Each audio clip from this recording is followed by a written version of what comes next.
Hello students, today we are going to discuss one new topic of cybersecurity module 4, that is operating system security techniques. So let us start new topic. Operating system techniques of securing operating system. First one is user account. Limit the number of user account on the server computers. Remember that there is limit to the server which is connected to different client. It has some limit like 60 user, 40 user, 70 user, 50 user, 100 user, 200 user. That limit should not be extended. Unnecessary and legacy user account increase system complexity and may present system vulnerabilities. Remember that there is one account in Windows XP or Windows account, there is a login called guest. Guest means user can log in without password through guest login. So such type of legacy account should not be increased, because it may happen that such type of logins may disable the system or may increase the disturb the security of the operating system.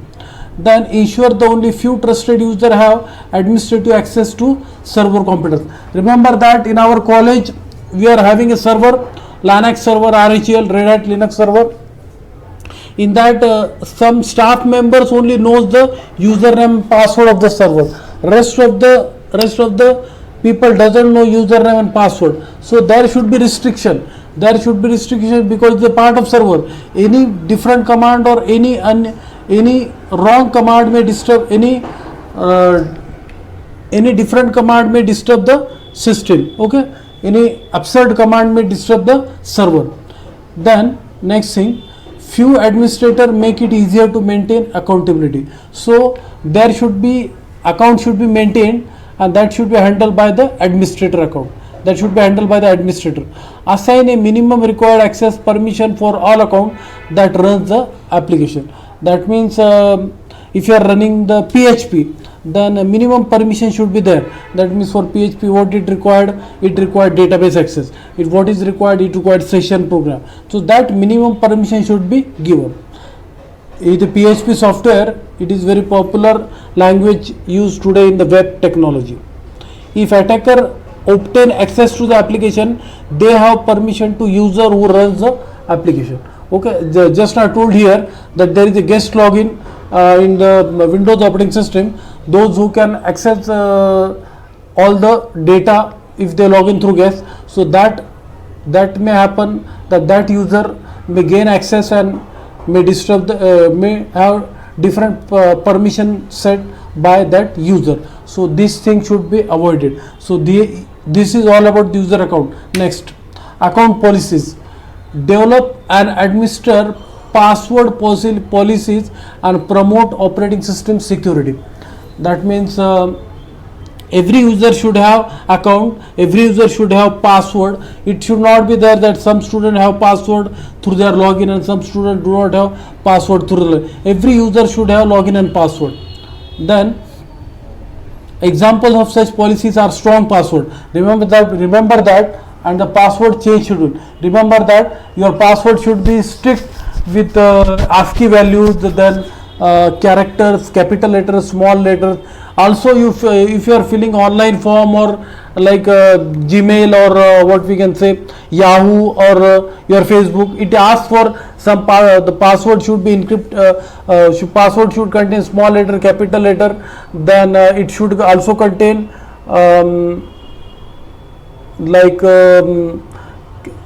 characters and this thing we can say. So that should be there. ASCII character should be there. Then different characters should be there. A password should be strength, that it should contain ASCII characters, numbers, capital letters. Okay, and software is available with the help with this task. Okay, that means if you are using any software in the college, then software is available to help you with the task to set the password. Okay, to set the password. On the Unix operating system, you can activate the shadow password file. On unique password are stored in it is a password file.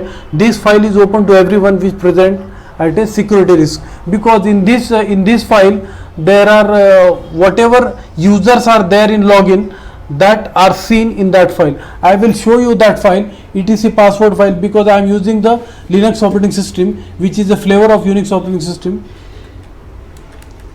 Okay, this is etc file, cat etc. Cat stand for seeing the contents of the file. So here it contains backup file, and then mail server I have configured.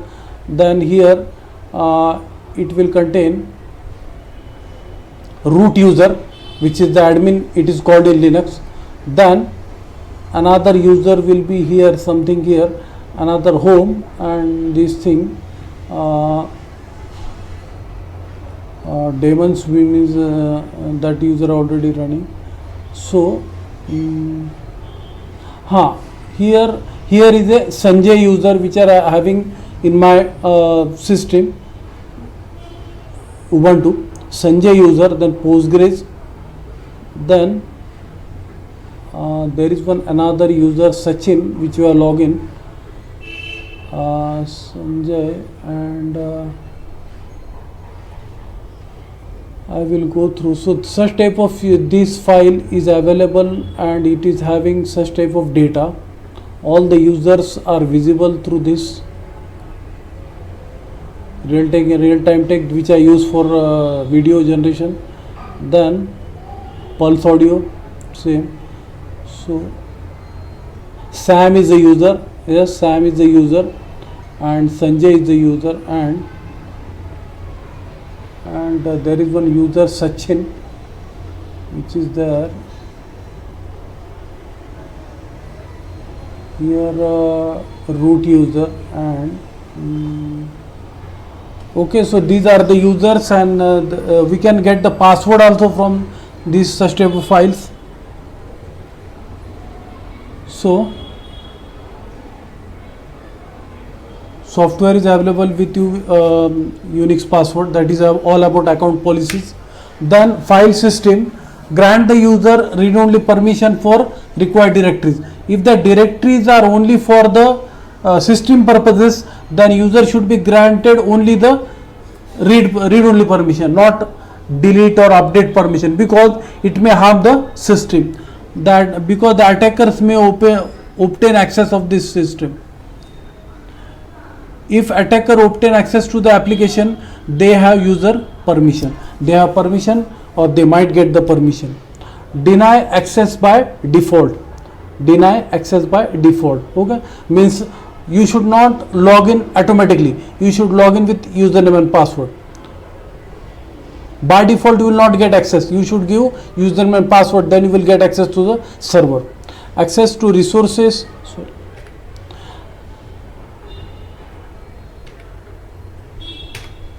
Access to resources is denied for everyone except the user whom access is granted explicitly.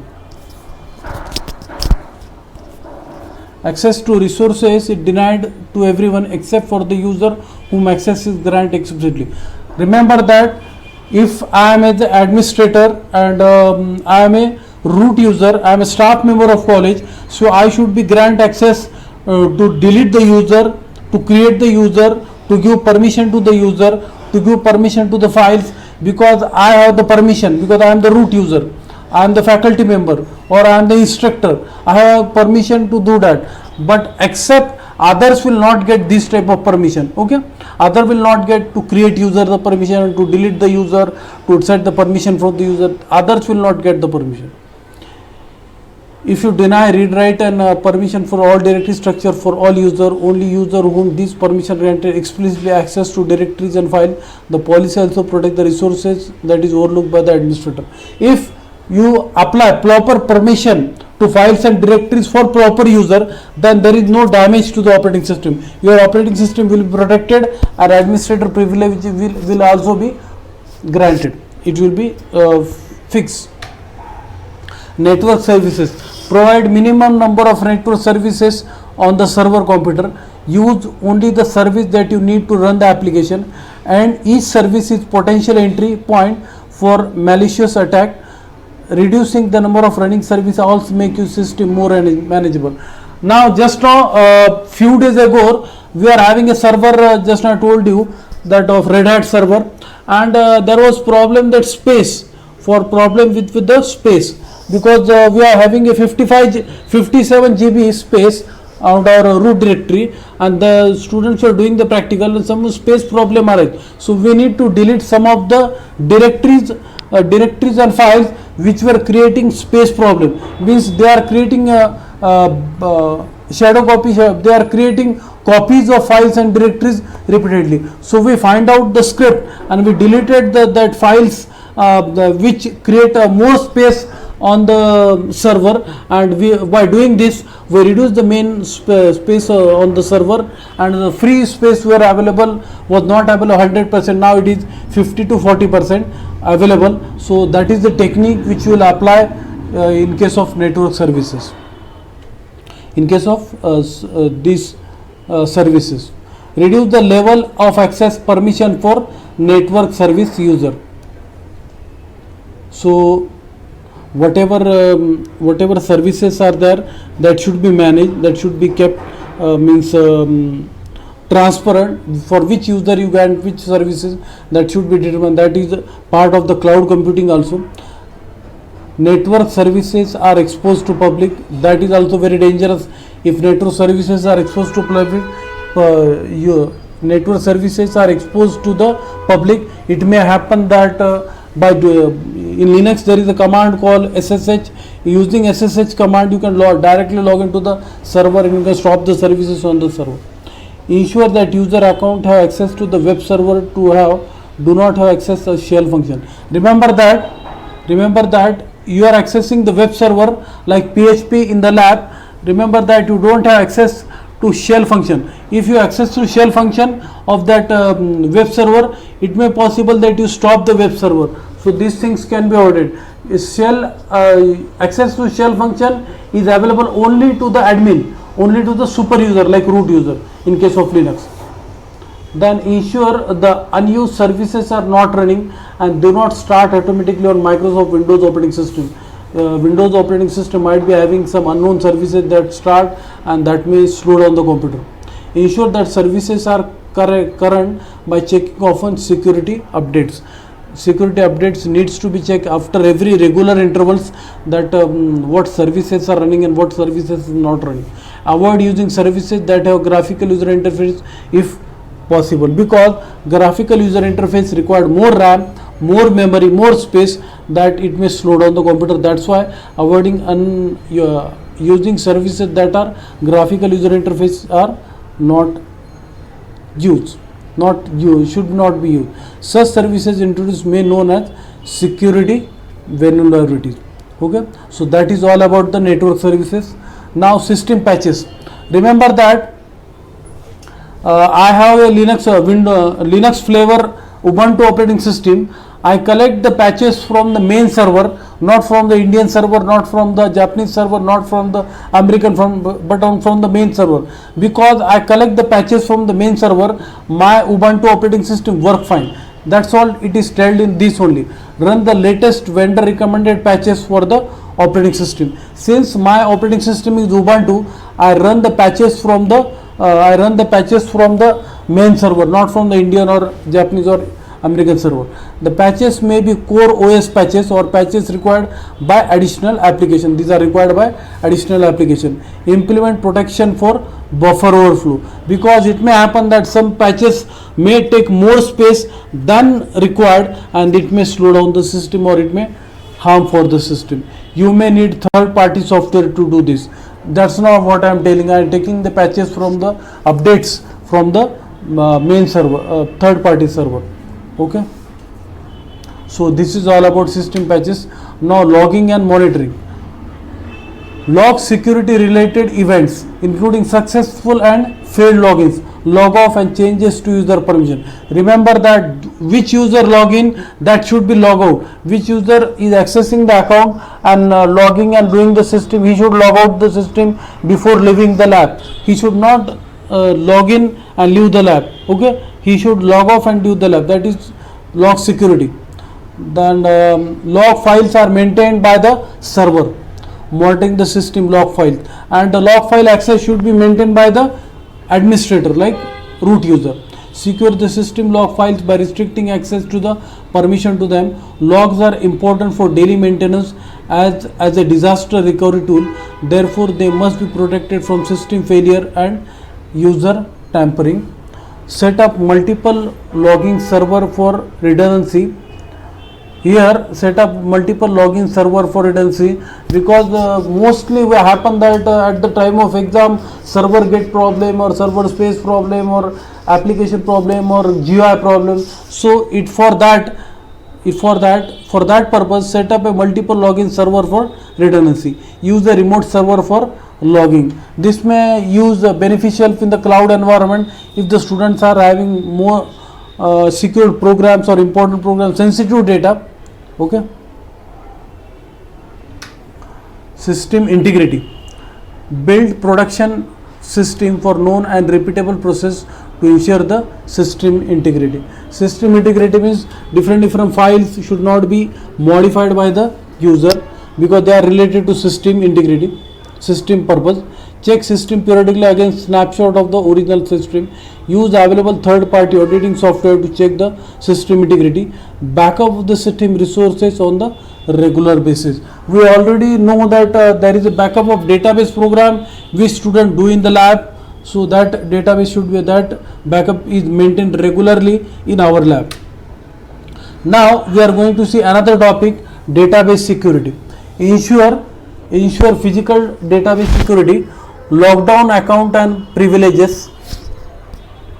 Database security, ensure physical database security, lockdown account and privileges, regular patch database server, and ensure physical database security means user should log in a database, then only then he will able to access the database. Those who don't have database access, they should not log in into system. That is the purpose. Ensure physical database security. If unknown user tries to access the database system, he may create the bad or unused data in the system database server is due to which the database server got hang out.